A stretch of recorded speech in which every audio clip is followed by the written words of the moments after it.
Mr. Tom Andino. It's good to be back. 50 years old. 50 years old. 50 years old yesterday, so make sure if you're listening to wish Tom happy belated. Thanks. You know, they'll be hearing this a little later, but 50 years old. How are you feeling at 50? I feel good. But this one really hit. Like, I don't normally celebrate my birthday, make a big deal out of it, but this year I'm going to celebrate. I think we're going to do a party once the weather clears at the end of March, and I want everybody that loves and cares about me, like as many as people as I can get in one room at the same time. Like, I want them in that room, like, while I'm alive to see it. Wow. Because I've heard, different people that I've met and worked with and done things with, like, I've always said, oh, I wish you knew him, or I wish you got to meet, Right. And I want them to all be able to, like, meet each other.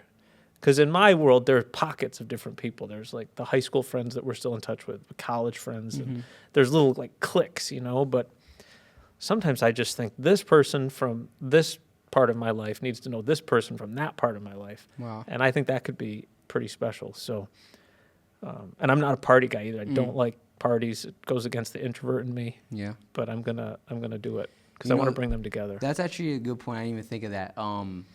Have you ever had to deal with, like, outgrowing certain friendships or relationships?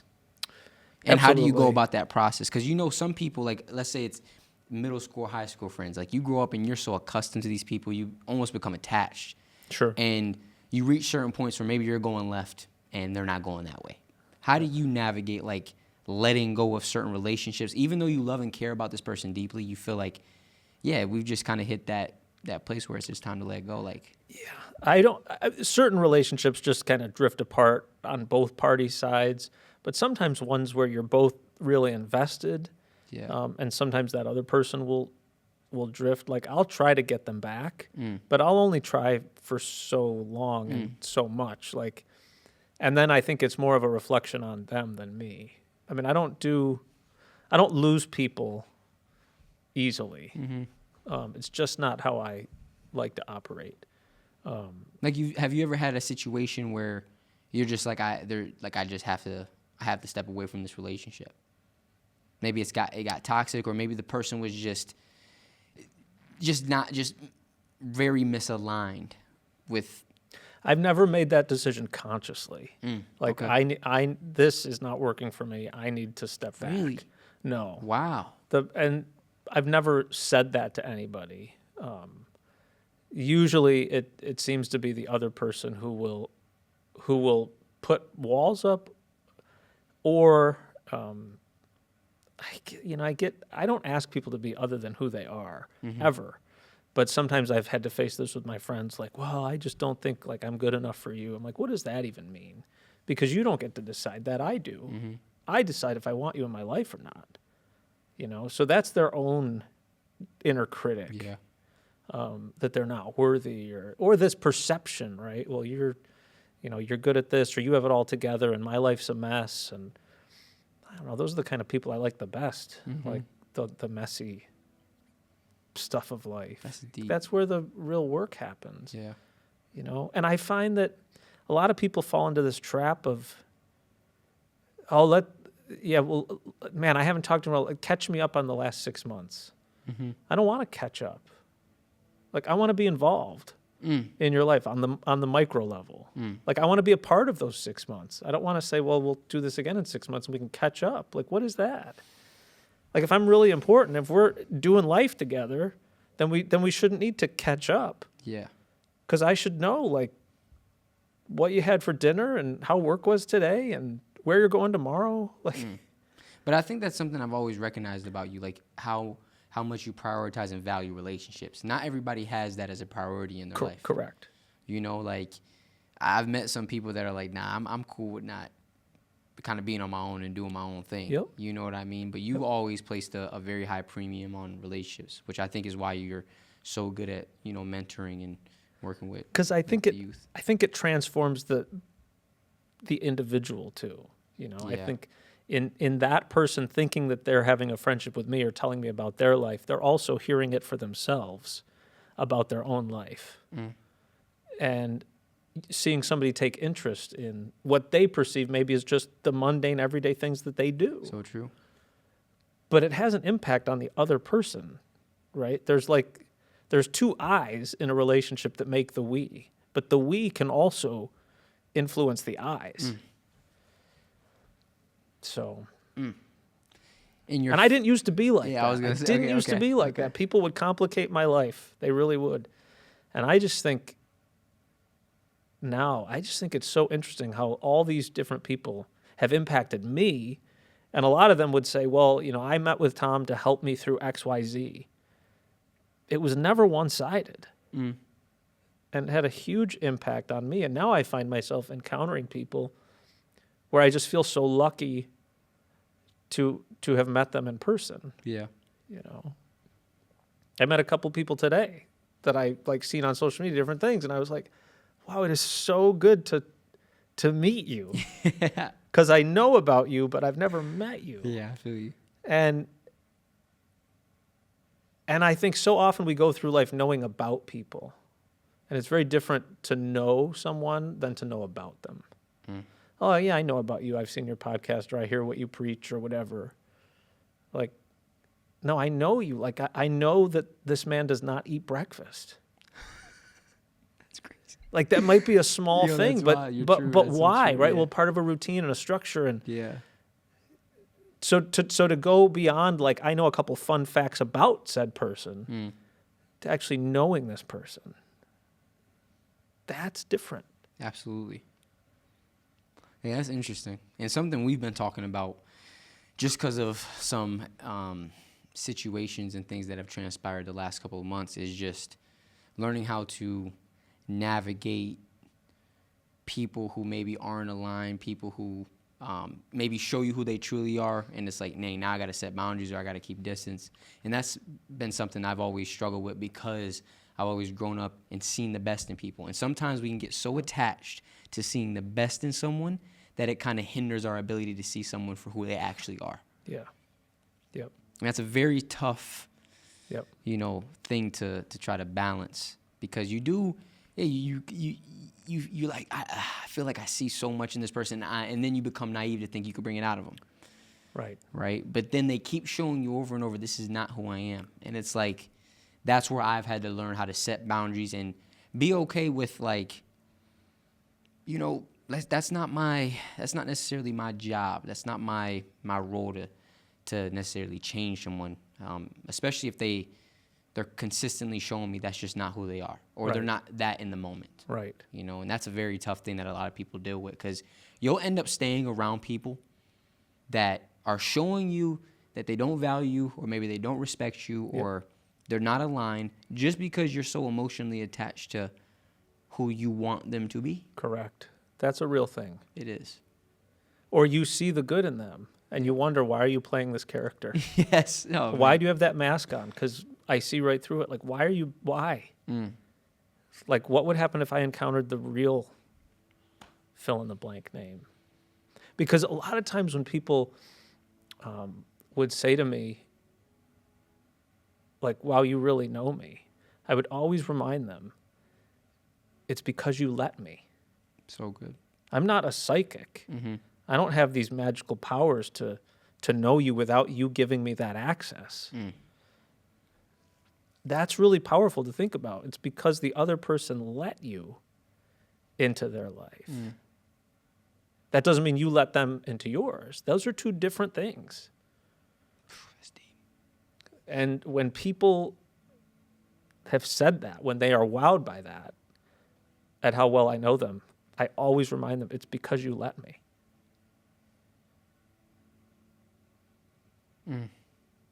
Where I see that being a pretty big issue is actually in intimate relationships. Mm-hmm. I was on live stream a couple of nights ago, and there were some women in the chat expressing how one of the best things as a woman when they're with a man or whoever you are with, but they were speaking through the lens of this type of relationship.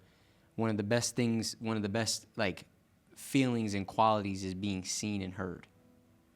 And I feel like, we talk about this all the time, how a lot of men, we grow up and we create this identity because of societal expectations, or just how we grew up and we're conditioned, that our worth is in what we do and what we can provide. Yep. So it kind of makes us create this character to where we're shutting out all of this other inner, stuff that we got going on, the emotions, the deep thoughts, all that stuff. And that, when you shut that part of you off, now you're not able to meet people on that level. So now when you're with somebody and they want to come and communicate and open up and maybe tap into those emotions, you don't even have the ability to do that. And that can make women, or your partner, but specifically through a men's lens, that can make women feel not seen or heard. It's a very uncomfortable thing. Yeah, you can provide. Yeah, you can. You're showing up and you got everything taken care of. But are you actually getting to know your partner? Are you actually listening to them? Right. Are you actually getting like deeper than the surface level? Yep. And that really opened my eyes, because it is something that I feel like I've seen even in my own life with certain, people in my life, where I'm like, man, like, it must be very tough. And that's just relationships in general, but it must be very tough to be so close with somebody that you do not feel seen or heard around. Right. Yep. And from your perspective, I feel like you've done a great job at being able to see and hear people. So where do you think that can be cultivated? And how do you think we can kind of move into that when you're with somebody? Well, in our society, our culture, we love to produce. Like, that's the American way. Right. To see, right? And maybe it comes from the music that I do. I don't know. But when I think of other art forms, like if I was a painter or a sculptor, a drawer, right? All of those things, I'm working on something that in the end you can touch. All of those things that I use for that craft. If I'm sculpting, I can touch the clay. I can smell it. I could taste it if I wanted to, right? I can see it. If it's hard, I could probably hear it. But when I make music, it's like elusive. And yet nothing has been created that you see, and yet it can alter people's moods and emotions and influence their state of mind, but we can't see any of that. And I think sometimes in relationships we can fall into the doing trap, right? Well, let's go spend quality time together. When I hear that phrase, it sounds like we're going to have this time, and at the end of it, there's going to be this outcome of something we can see and touch, but you can't. Carefree timelessness, spending quality time together, is just time. And maybe you did grocery shopping while you're spending time together, or you watched a movie so you can see an empty popcorn bucket. But if it's done right, there's nothing there other than an internal change. So Wow. I think we have to be clear sometimes when people are talking. We can fall into that trap to, I'm going to listen to respond rather than listen to understand. I think most people just want to be understood. And sometimes it can be helpful to clarify when somebody's telling somebody something. Okay, are you telling me this because you want me just to know? Or you want me to do something about it? Is this just to understand you better? Or are you telling me this, if you say, well, I don't like fish, that's a fun fact. Are you telling me that so that I never make a reservation at a fish restaurant? Or you're just telling me because... It's a cool fact. Yeah, it's just Right. something about me. And sometimes we just don't know what to do with it. But when people feel unknown, Yeah, it hurts. that's hard. That's hard because, I would see it with college students that they would feel like they would know a lot of people. But when we would talk and get to the root of some of the things that were going on, it was often because they had a lot of friends, what they considered friends. I would call them acquaintances. But they felt like none of those friends really knew them. And that's what they were longing for. But we do all this stuff in high school and college and work. Let's do icebreakers so you get to know somebody. But you never hear the phrase, but how can you be known?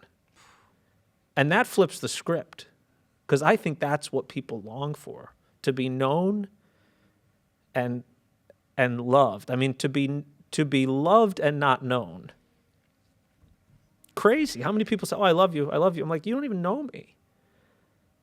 But to be known and still loved.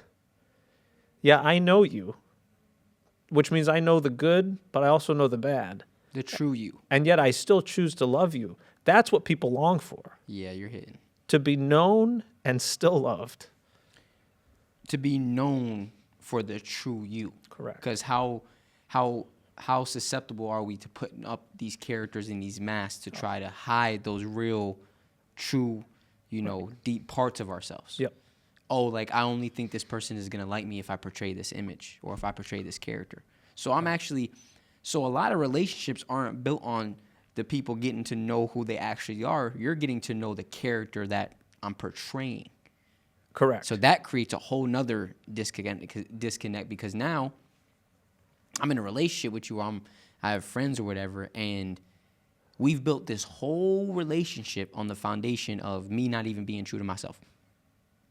Because I'm too afraid, like you've seen, when students have walked into your office and they express things, I'm too afraid to even let people into that.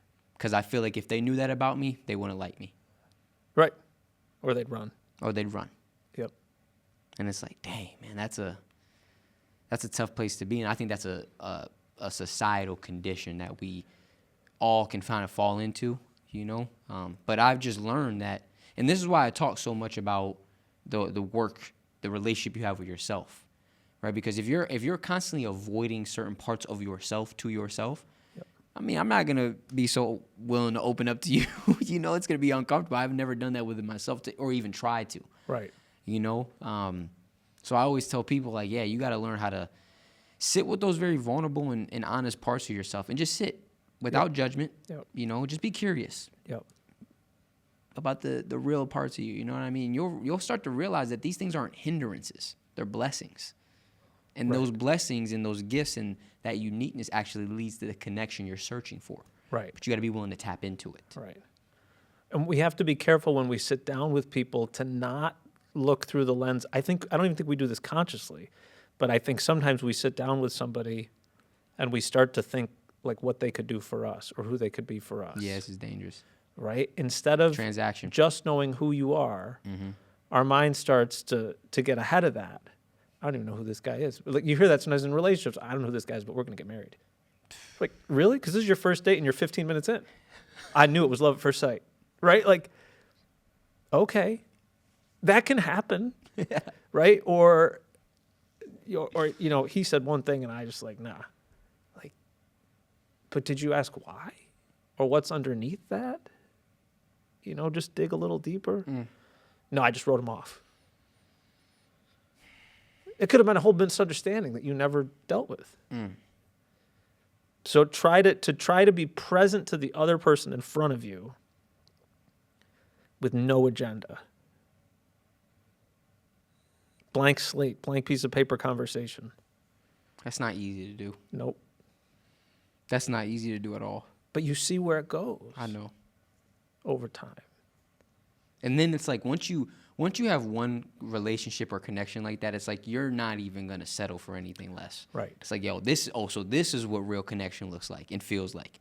Yeah, this is how I want all my relationships to be. Right. I'm not trying to go back to that surface level, portraying this character just so you like me, and now this whole I don't want to do that. Yep. I don't want to do that. It's dangerous. And to switch gears, I love what you sent me today about the competence thing. Oh. That was, man. I mean, let's talk about that because, like, learning how to navigate certain environments. This isn't just work. This could be school. This could be a basketball or an athletic team. It could be anywhere. Learning how to navigate maybe toxic environments, that's a really tough thing. And a lot of people deal with that. I get that all the time. Like, hey, I want to change, but in my environment. Hey, I want to change, but this person. Hey, I want to be better, but I just feel like I'm being held down by the people that I'm surrounded by. Right. And you've experienced it. I've experienced it. So speak a little bit about that and just your perspective on it as a whole. I think you can look at what is yours to do, what is yours to where you can move the needle or to change. Things do change, people have to adapt to different things. But eventually you also get to a point where you can realize it's okay to walk away. This is not serving me. And because of the parameters around it, I'm also not serving the people or the organization, which means I'm just wasting my time. So look, right? Don't like quit on the spot, but look for other places that want those gifts and skills and talents and whatever you bring to the table.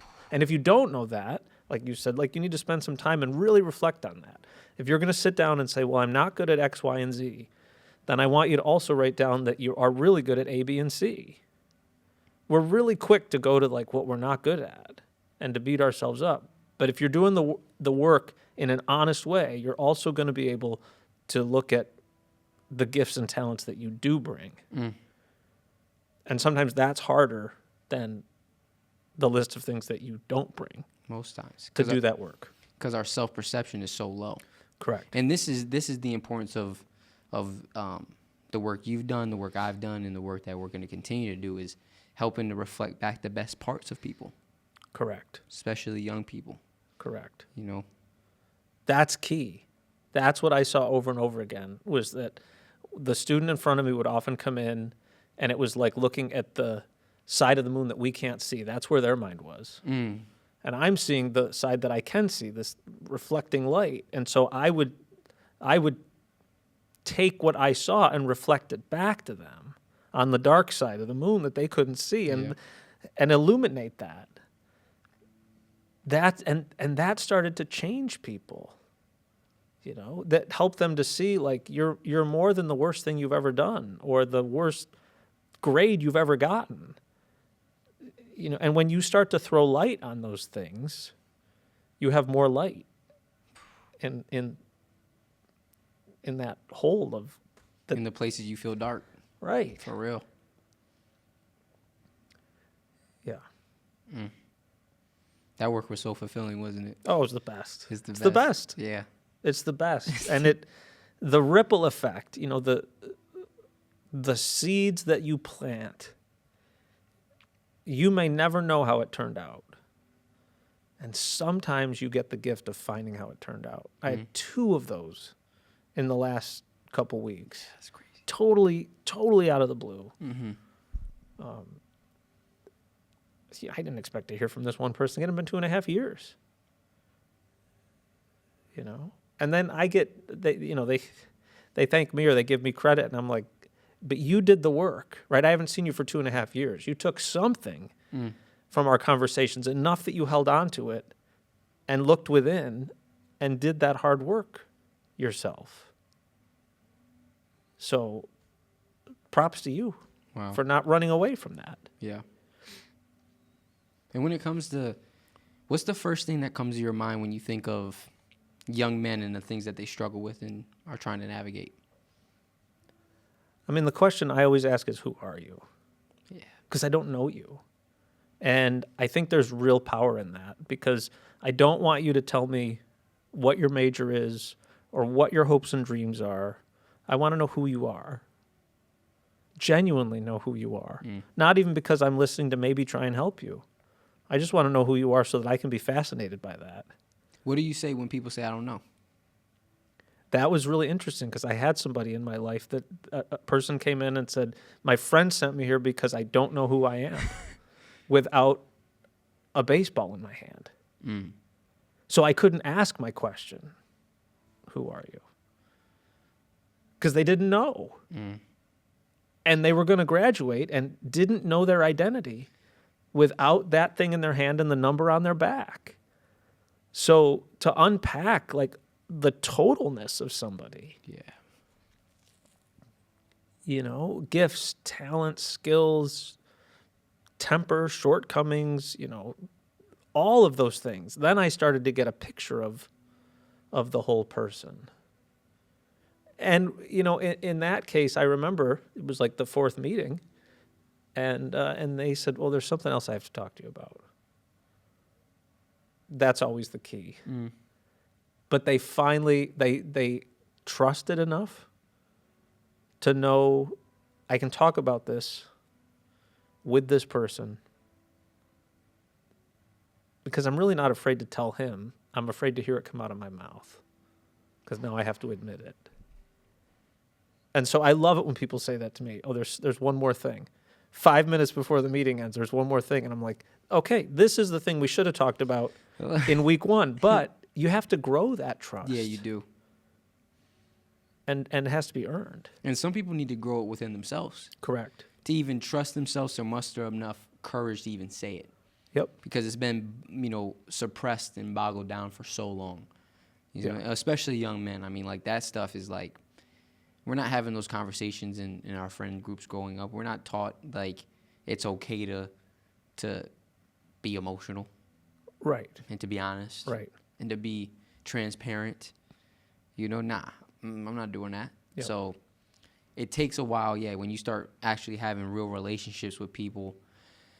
And over time, that relationship builds trust. And then it creates a safe space. And they're like, you know what? Like, what if this is a place I can actually say this and just see what happens?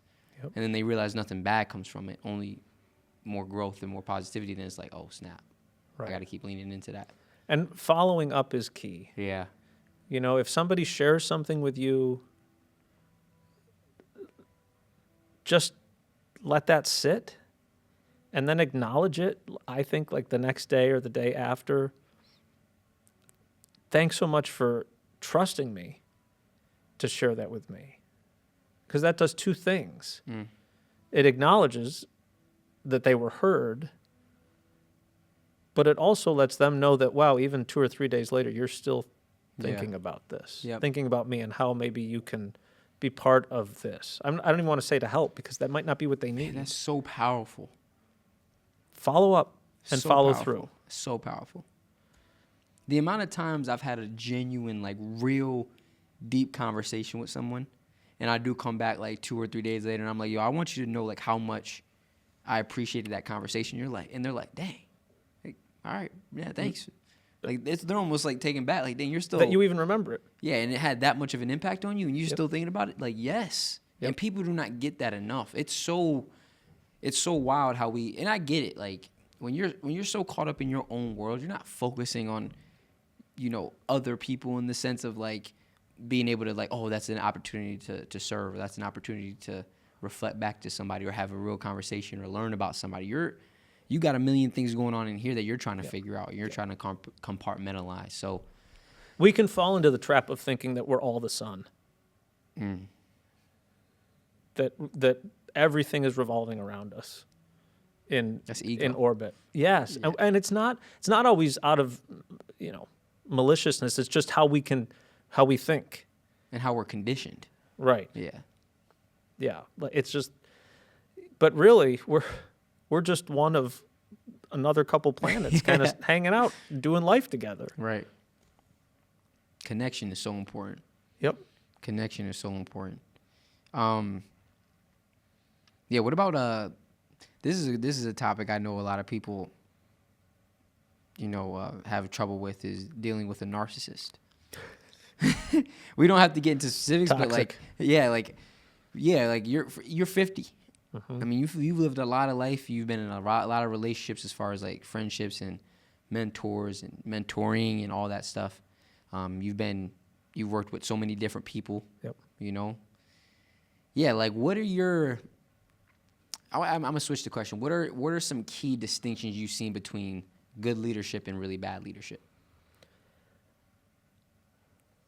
Authenticity. This is the good side. That's the good side. Mm-hmm. I think that some leaders put on a persona like they're shooting a commercial. You can be yourself and demand excellence and have high expectations, but you can be the most genuine version of yourself and lead. Because if you're putting on a character because if you think you're going to try and appease everybody, then you're not doing your job. A mentor told me that once. They said, in my role in music, like, if you're doing your job, not everybody is happy all the time. because the nature of my work, right, I have to program music. Well, somebody might love this hymn, somebody might hate it. Somebody might like this song, somebody else might, I don't ever want to hear that again. I'm not a radio, so you can't just turn the dial on a Sunday morning, right? So that has always stuck with me. If you're doing your job, not everybody is happy all the time. But that doesn't mean that everybody can't be happy some of the time. That you can be authentic and you can listen to people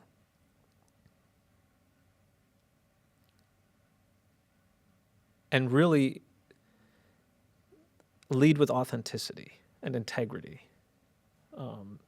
But it's hard if you can build team or you can pit people against each other. Yep. And if you're threatened by somebody on the team because they have something that you want,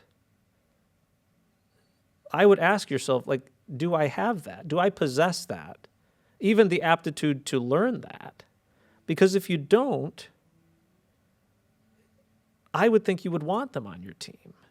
And they're not there to show you up. Because when that whole team is working well, the leader's the one who looks good and takes the credit. There's somebody that I heard that I have great respect for who got up and spoke and said, I give the glory to God and the credit to my team. It is really rare to hear that. But this person is one of the most genuine and effective leaders I have ever met. Come on. And he moves within all different kinds of circles. Wow. Steve Jobs talked about that, about his greatest quality was his ability to hire amazing people. Right. You know, because he said he's nothing without the people that made, like, that he's hired and brought onto the team. Yep. You know, he's like, my job was easy. I just had to find them. Right. You know, and I think the best leaders really, like, they empower everybody and make them feel like, hey, like, we really need you and you're amazing in this role and this is why you do this, rather than, like, trying to bring somebody in and then make them something that you want them to be. Right. I think that also goes into authenticity, is allowing people to be who they're genuinely, like, called or molded to be. You know, you have to let people be themselves. A lot of leaders try to get in the way of, leaders get in the way of other people because they're trying to make them something they're not, based off of a perception that they have. Right. And that's control. That's narcissism. Yep. Yep. At its finest. And you know when somebody, I would hope you would, when somebody's having a genuine conversation with you, or they're just making small talk, but over animating that they're really interested in you. That's low-key, that's not a good sign. No. At first, you could tell when somebody's, like, genuinely interested versus, like, when they're just trying to, like, they're being a little too much and it's almost like fake. Right. It's like, what's going on here? Right. But you start to... Yeah. I had a great opportunity yesterday to go to the chocolate pizza company in Marcellus. You and chocolate. Well, I did a little promo nomination for them to be featured on ABC News. Okay. In December, and ABC News picked it up and went, and they just phenomenal success because of this clip. Okay. And so the owner said, "Please come out to the store. I want to thank you in person and Wow. Give you a tour." And so I got to ask him questions like, like, when you bought this, like, did you think you would do this? But it was all so genuine, and he knew that, and he answered, like, it was like we'd known each other forever, because there was no angle. I wasn't thinking, how can I leverage this to? Yeah, I feel man, you, maybe man. he could do something No, for I me, or I really could get feel some you. free chocolate for Yep. an event. Like, You were I didn't genuinely care. interested. Yes. Truly. Just cuss. Yes, because people see the thing, but that didn't, like, what were the seeds within you that have brought this to life? Yes, that's what you're interested Right? When you started, you were doing the dishes here. Yes. And somewhere along the line, you thought, I want to own this place. Like, was this always a dream to you? And But- where did that dream come from? Right, but you could have bought it and kept going with what they were doing when you bought it. Yeah, true. But you had a vision. And I think people in the community recognize that vision, and they also see this person day in and day out. You know, they didn't just buy this thing to let other people do the grunt work and take they're there because they still care about the quality of the product that's going out the door. Because even though their name is not on it, the company that they bought, like that's so rare. Yeah.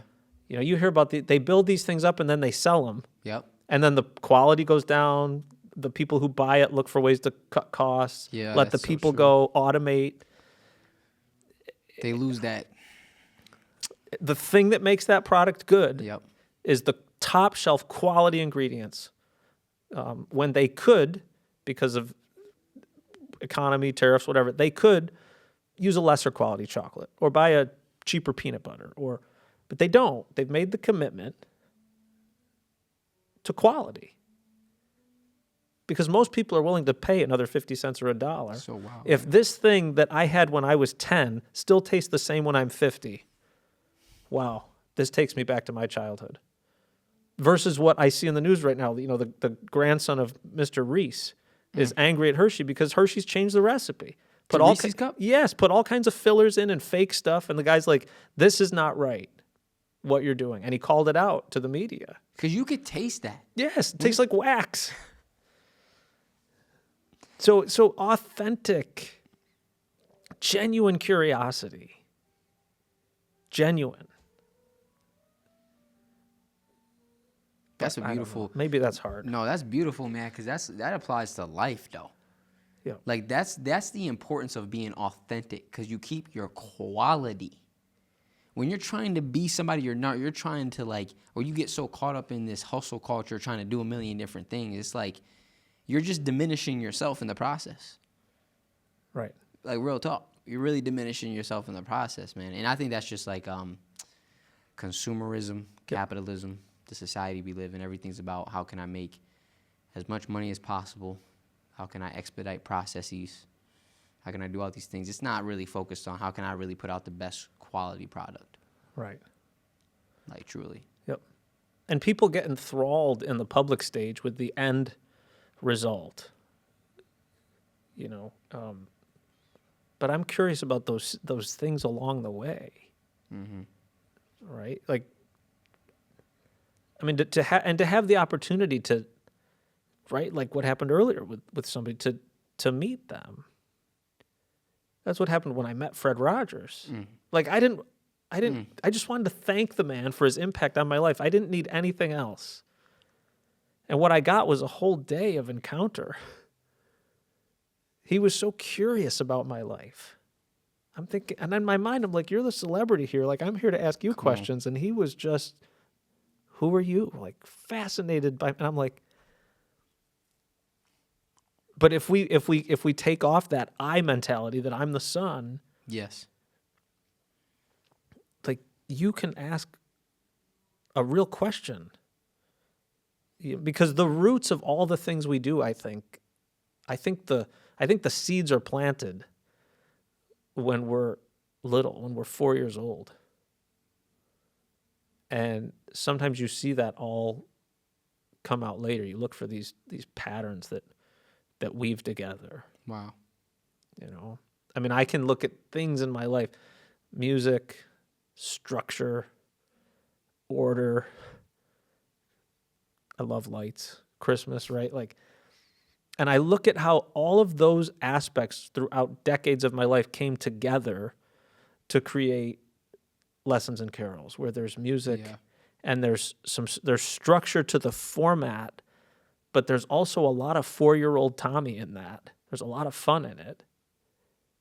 I think that represents so many different aspects of me that people who don't know about those individual parts wouldn't even notice. Absolutely. You know, but to reduce you to the thing that people see, right? Maybe people saw you as a college athlete play basketball, but if that's all you ever get painted as, then we run the risk of not learning or seeing the rest of you, but that can be a great in to take you back. Like, what was it like? Do you remember the first time you had one of those orange balls in your hand? Did you think anything of it? You're like, oh, what is this? Or were you like, oh man, I've wanted this my whole life. Let's go see what I can do. Dang. That's a good question. Right? And then you learn the things that reveals to people and has taught you. Right? Showing up to practice when you didn't want to. Right? Or pushing through like your worst game to show up at the next one. So what have I learned already in 2 things? I've learned that there's discipline, persistence, integrity, all from 2 things. Like, we didn't even keep going. But you have to see beyond like the activity and learn about the character. You're hidden. And that takes courage on an individual level too, to be willing to step outside of the box you've been confined to because of your identity or just what you've been doing your whole life. Right. Like, yeah, man, I played basketball my whole life, but what if there's other parts to me? What if there's other things I'm interested in? Right. Let me have the courage to step into that, even though everybody knows me as a basketball player. Right. I'm interested in this podcast. Let me see what that is. Like, at first, you need some courage to do that because you're going against what a lot of people do know you as. And we have people in our lives that will put that down. Oh, what do you man. know about podcasts? You're a basketball player. You hear that. It's like some backhanded compliment. It's kind of like, stick to what you know. You're good at it. Do that thing. That doesn't let us grow. And it doesn't let us take the 2 things and put them together. You could have a podcast about basketball. Like, these things are not mutually exclusive. And our minds always go to the negative. How often do we say, I don't want to disappoint you? Always.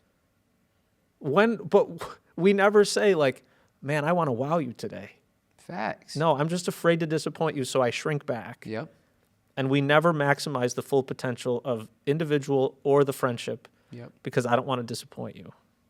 Versus, man, I want to show up and be wowed by you and wow you with just what's happening in my everyday life. Self-perception. That's self-perception, man. People really view themselves through such a negative, limited lens. Yep. I've been there. I know what it's like to constantly beat yourself up every day and look in the mirror and not like what you see. Right. And carry that out into the world. It's tough. And then you're with people who don't like themselves. So then it's just a whole melting pot of everybody. You're cultivating relationships and, but then you meet somebody that reflects the good parts of you that you didn't even see. Right. And it's like, dude. Right. It changes everything. That's the power of Yep. relationships, finding the right ones, finding the right ones. And figuring out who are those people in my life. Mm-hmm. That's important too. Like, who are those real people in my life? When I'm around them, I feel like I could really be myself. Yep. I feel seen. I feel heard. Who are those people in my life? We just go through life on autopilot. We're just around everyone doing all these a million things. Like, take some space. This is what they talk about, the Jesuits here talking about the examination process. Yep. Like, take a second. Start to ask yourself some questions. Hey, who in my life is really like, I feel safe around.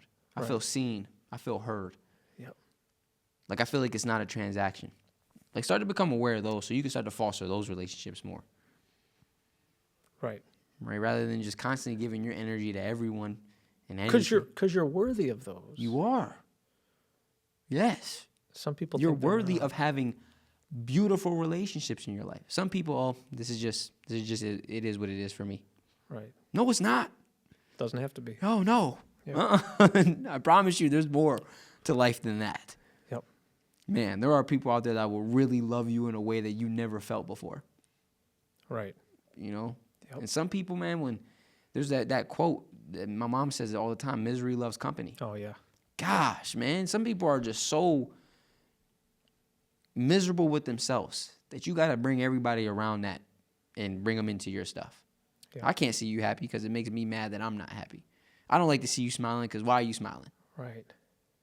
There was this, I don't know if that was with you. There was somebody who told me, it was a very close friend of mine who has a daughter who's older. It was like a mentor of mine. And she said her daughter, the teacher, Oh, yeah, yeah. The teacher went up to her and was like, why are you smiling all the time?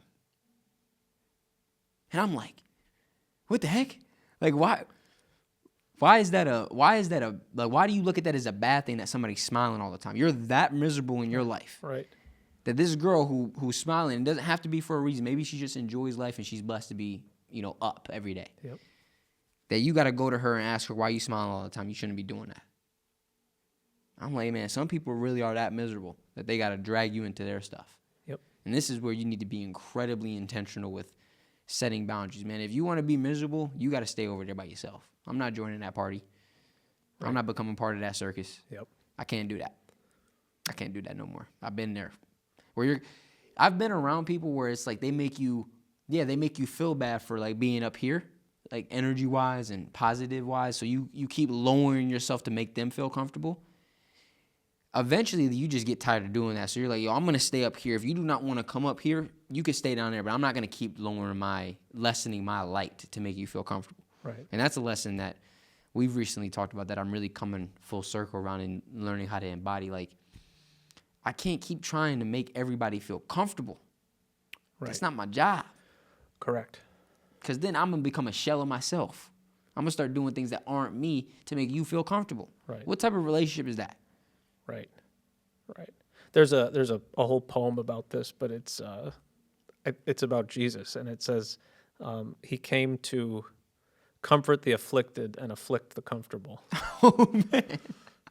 You see that throughout scriptures, flipping tables and. Yeah. That's good. Yeah. I've never heard because if you have people in your life who feel inadequate around you or who are internally jealous for what you've achieved, it's never going to work because they're not willing the good of you for you. Mm.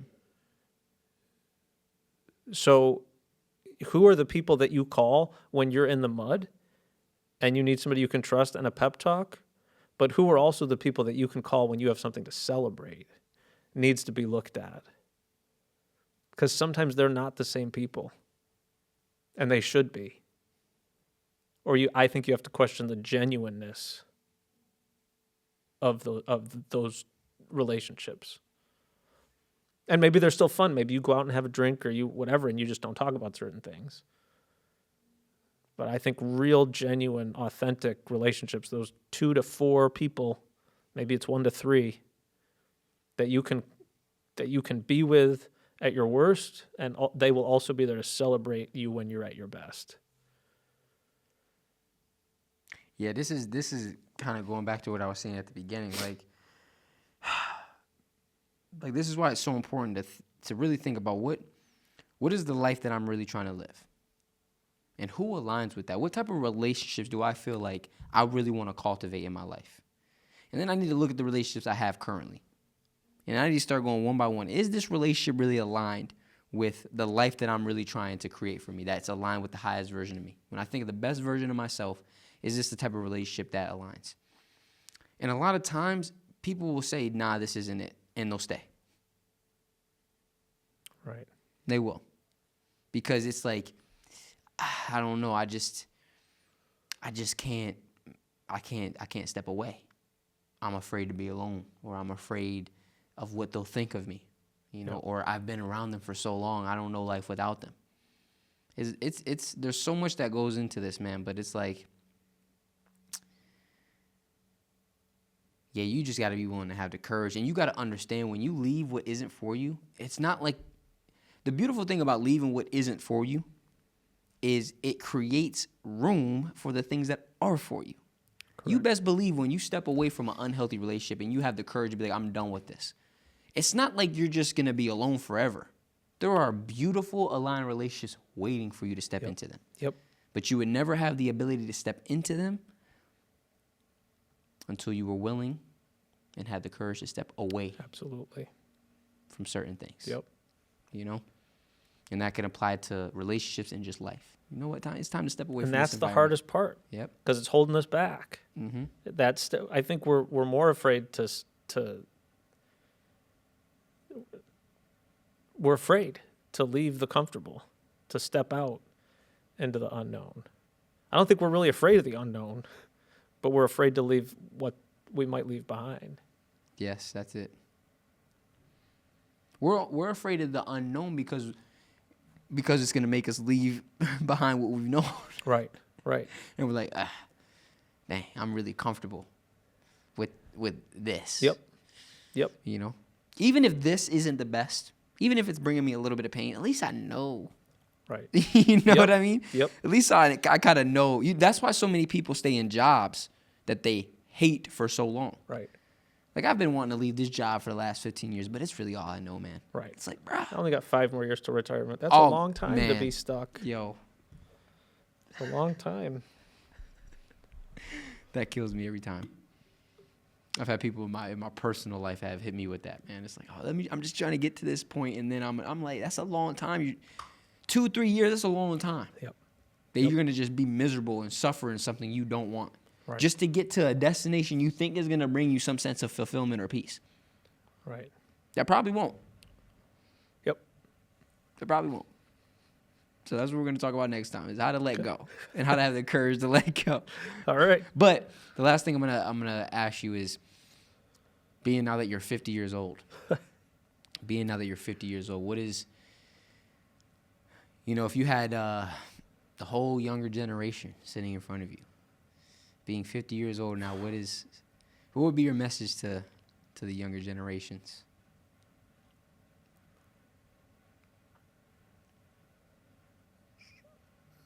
I think to not be, don't shy away from doing the hard work on yourself, to dig in, to know who you are, and to hunt out the gifts and the uniqueness of the people all around you. Be fascinated by the people around you as much as you're fascinated by all the people you follow on a screen. And be curious about those, right? Watch Ted Lasso. He'll tell you, be curious. Be really curious about people. And not just what they do, but, man, if you ever get the opportunity, find out the why. Like, what led them to do what they do? Why did they follow that path? What are the things that they possess or endured or went through to get where they are? And that there may come a time when they will finally realize that their life is also a blessing to other people, even though in the young age you don't think that. You don't think that you have much to give because you don't even know and you're still trying to figure it out. So I guess as you're journeying through life, celebrate what's right in the world, in your own life, in the lives of those around you, and don't fall into cynicism.